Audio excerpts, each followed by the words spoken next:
Hello everybody and welcome back.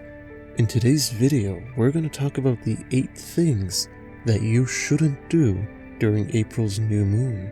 But before we dig deeper, if you're interested in a free numerology reading, then click the link below in the description. Now let's get started. April's new moon is in Aries. If your zodiac sign is Aries, then you might be affected more intensely by the vibrations of the new moon, and it is especially important to be aware of your feelings and intentions.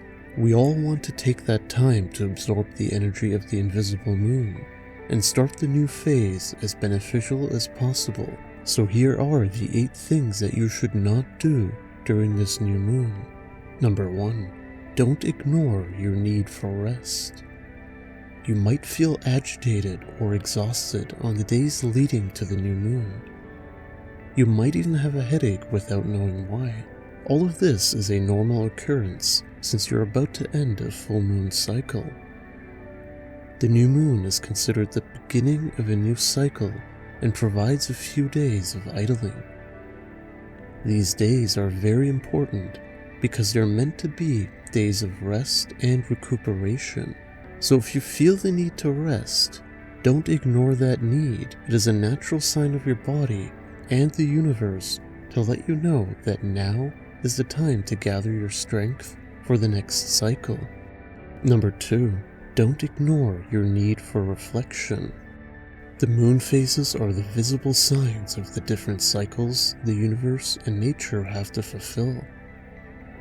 They influence us, and as we go through our own personal journey with its different periods, the day-to-day tasks are reflected by the moon cycles.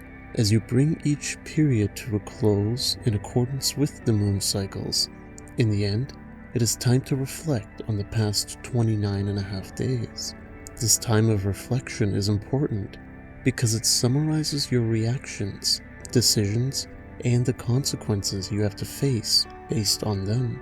Now it is time to decide if you're on the right path or if you have to correct your direction. The new moon is allowing you to do exactly that. It is easier to let go of unhealthy habits or an unhealthy lifestyle at this time of the moon phase. Number 3. Don't ignore your need for rejuvenation. As I've already said, the new moon is the beginning of a new phase. As you rest, recuperate, and decide how to proceed, it is time to bring back your energy and vitality. We're often too caught up in our daily lives that we're not making enough time for those little time capsules that completely belong to us and serve to bring back our vitality and energy. Find some exercises or new habits and incorporate them into your daily life, so when you begin the next moon phase, you're prepared for whatever comes your way. Number 4. Don't ignore the need for organization. It depends where you are in your life, but often we come to a crossroads and are asked to make life-changing decisions. The new moon is a perfect time to go within and analyze your feelings.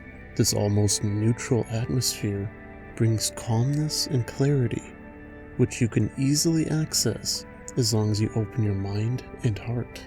On a lighter side, the time of the new moon is perfect for reorganizing your home, making changes you feel are necessary for you so that you can feel sheltered and cozy in your living space. It does not have to be something big. Every little step counts. Number 5. Don't ignore the need for planning. As you go within and reflect on the last phase and decide what the next steps are, it is also important to plan how you want to proceed.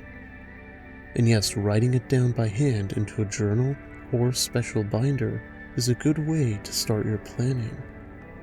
Don't trust that your decision will be available to you through your memory. We are so distracted in our daily lives that our needs and plans are often left in the back of our minds. The connection your mind forms with your hands will emphasize the importance of your plans for your brain. The new moon is the best time to sit down and articulate to yourself what you need to do. Number 6. Don't ignore the need for communication. The new moon lets you reflect calmly, but it also provides this for the people around you. If you need to talk or discuss subjects with the people close to you, now is a good time to do so.